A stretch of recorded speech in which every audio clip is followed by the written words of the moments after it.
So this is another movie I watched recently, Poor Things. Now, don't get me wrong. Amazing movie. Beautiful cinematography. The story is phenomenal. The acting, superb. All around, really good movie.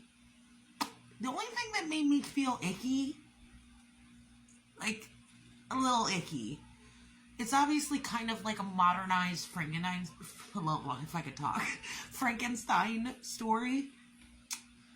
And I'd be okay with the whole movie. I mean, it's an amazing movie, hands down. The only thing that made me feel really icky is, like, I hope this isn't a spoiler. Obviously, it's a Frankenstein story, so it's not too much of a spoiler. But when she becomes reanimated to come to life, she's technically an adult woman that jumped off a bridge. She passed away. But she was pregnant at the time. So Willem Dafoe, who's like Dr. Frankenstein in this movie, he takes the brain of the baby in her belly and puts it in her head. And that becomes Bella Baxter.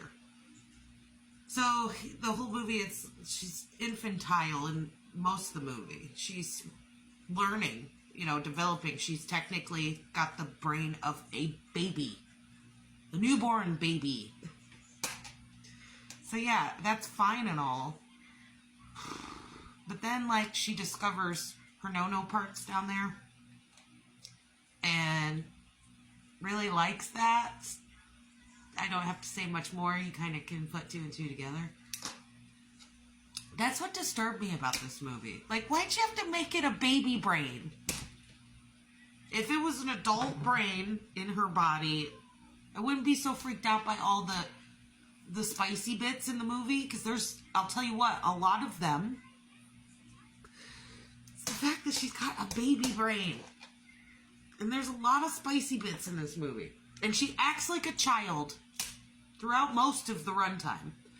She becomes a lot more coherent and smart towards the end of the movie. So yeah, that's kind of what made me icky about this whole movie. Don't get me wrong, it's beautifully shot. It's probably some of the best cinematography I've ever seen. But why? Why a baby brain? And why all the spiciness?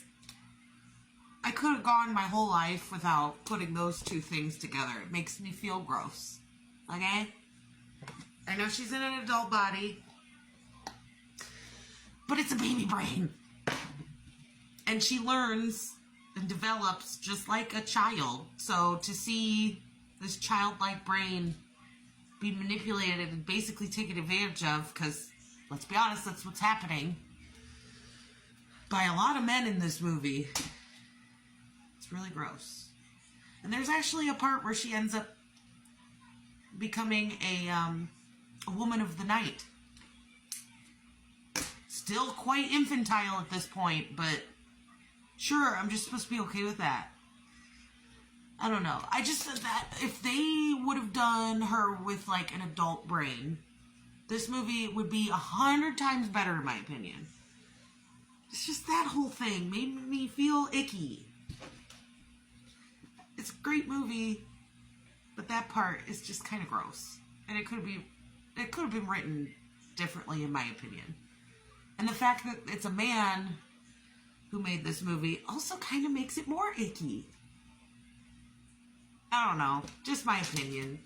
But definitely watch it. It's worth a watch. It's gonna make you feel uncomfortable sometimes. Baby brain, dude.